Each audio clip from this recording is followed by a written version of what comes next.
Can you give us your name and where you're from? Sure. My name is Romaris Richard Lee Harp. Others know me as Romeo Harp, and I am originally from Pittsburgh, PA. Thank you, Romeo. And what issue psychologically did you struggle with growing up? Psychologically, growing up, I struggled with immense depression and also identity issues. Um, they stemmed basically from the environment in which I was in. I always felt like I was built and made for bigger and better things, and my immediate environment didn't really provide those for me. And what was the most challenging aspect of coping with that? The most challenging aspect was, I think, what everybody goes through, just that initial feeling of being alone or going through it by themselves and not really feeling comfortable with expressing exactly what's going on. Okay. And what age did you first notice you were experiencing this issue? It was at a very early age, actually. It was when I was about 8 years old. My mother was going through some alcohol substance issues at the time. And it was very hard for me to cope just because we weren't really in a fiscal place to where we could be comfortable and be okay. So we already struggled in that end. So seeing her go through that and trying to be strong for her definitely put a little bit of a stint on my own individual coping with what was going on. Right. So, what would you say was the one thing you wanted most to help you cope with your issue? What I wanted most was I wanted to just be able to be myself and not have to succumb or change who I am just so that other people can be comfortable around me. I really wanted to be in an environment where I could grow up and feel free to express myself in any way, in any fashion that I wanted to express myself, inside of the respectful means and boundaries that my mother had set for me. Okay. Have you ever contemplated or attempted suicide as a means of coping? Yes, suicide is a very tricky thing for me because it's something that has come in and out of my life. The first time I tried to commit suicide, I was 12. The second attempt was when I was 16, and recently, last year around April, I tried to attempt suicide, but it wasn't an attempt. I actually tried to follow through with it, and that was the first time in my life where I had taken the necessary steps to actually kill myself. And what do you believe is the direct cause to the thoughts that prompted The direct cause is definitely have to be the product of environment in which I was raised in. The city of Pittsburgh was a very desolate place, and also it was one that didn't really hold much hope for young black or African American males or African Americans in general. So it was one of those places to where it really psychologically damages your own psyche when it comes to that. I mean, health wise, personally, you just don't feel 100% and you feel worthless. And that was a direct catalyst as to why I wanted to commit suicide. You're right, right.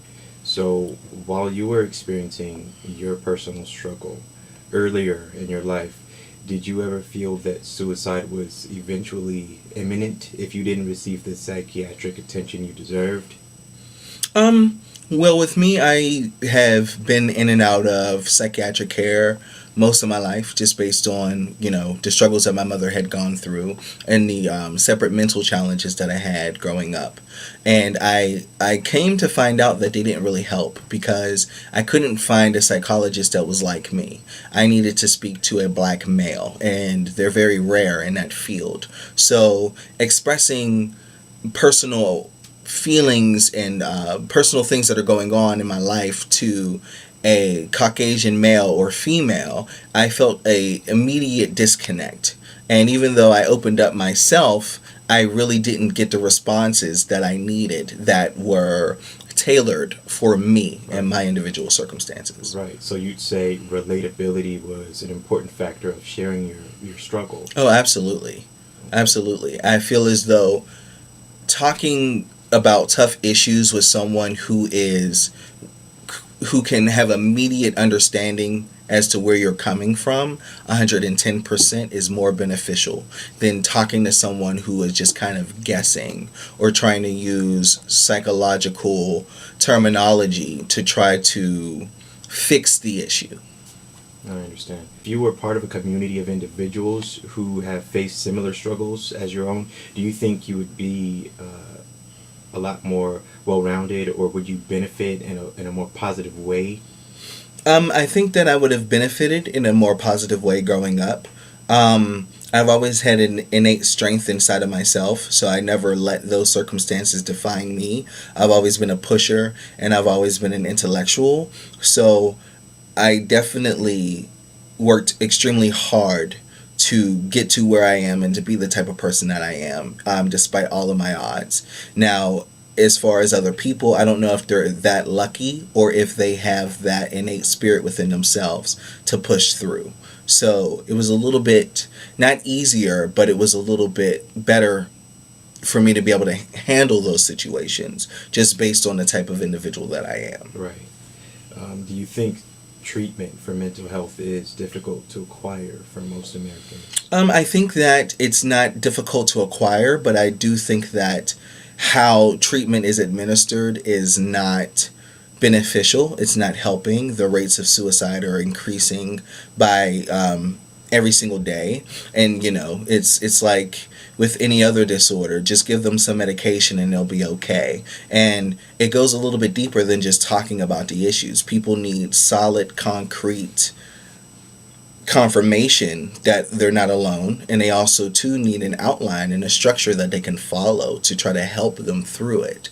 And I think that psychological the psychological process, excuse me, is set up to where they ask you questions to kind of gauge where the conversation is going to go and what they need to find out, and then they'll say and then they'll just repeat what it is that you stated to them without really engaging in dialogue.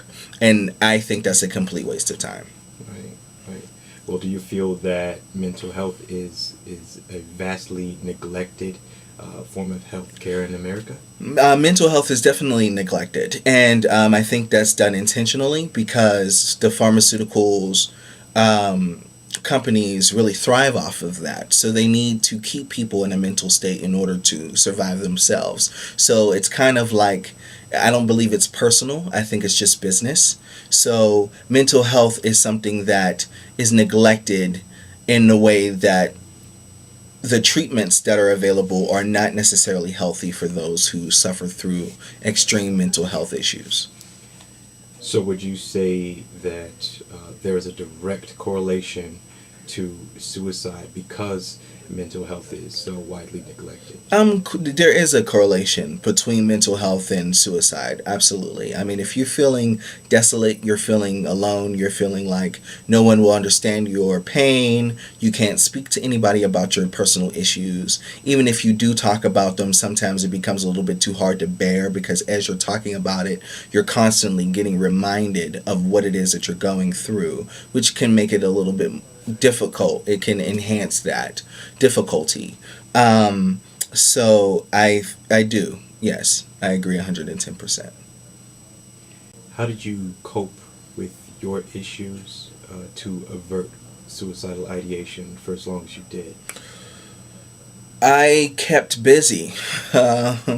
I was in school. I was dancing. I was doing theater. I was recording music. I was writing music. I was constantly hanging out with friends. I was drinking here and there socially. It was never like an alcoholic thing. Like I used alcohol as a cope to escape, but it was just around the means of how my friends and I connected. I tried to keep myself busy, and by keeping myself busy and having goals and objectives, it really deferred me thinking about suicide or my current situation. Right. So you'd say that social interactions, activities, keeping yourself preoccupied, for lack of a better term, that ultimately aids in avoiding thoughts of suicide or even carrying out the action? I think that the thoughts are always there for someone who is suicidal.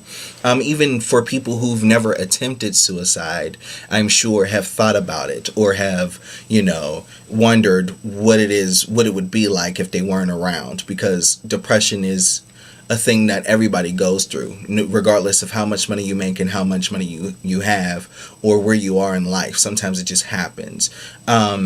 Especially with midlife crisis and now quarter life crisis, which is a new thing that's occurring within our generation. So for me, I think that the conversation needs to happen more.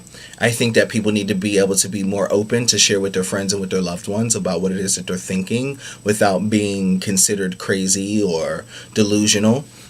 And I also too think that there needs to be more socialism, especially now with technology on a boom. People don't really communicate face to face anymore, and that's adding to the depression, which is then increasing the suicidal rates. Right. And then what would be your best advice to someone who may be struggling with thoughts of suicide?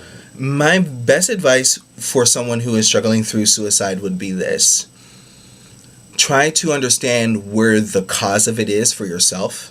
Recognize it, get to know yourself, go through the emotions. Do not attempt anything that's going to harm you. I'm not an advocate for that, but I am an advocate of discovering the truth. And once you are able to fully understand the extent of to why you feel the way that you do, then you can create solutions within yourself to fix them. Medication is not the fix. Some people do need medication. However, you have the mental capacity to be able to beat your own thoughts. And it's just basically about recognizing and understanding where you are, how you got there, how you want to change, where you want to go, and working towards that, and not feeling stagnant and feeling like you have to stay in that place. Thank you for your time. Thank you.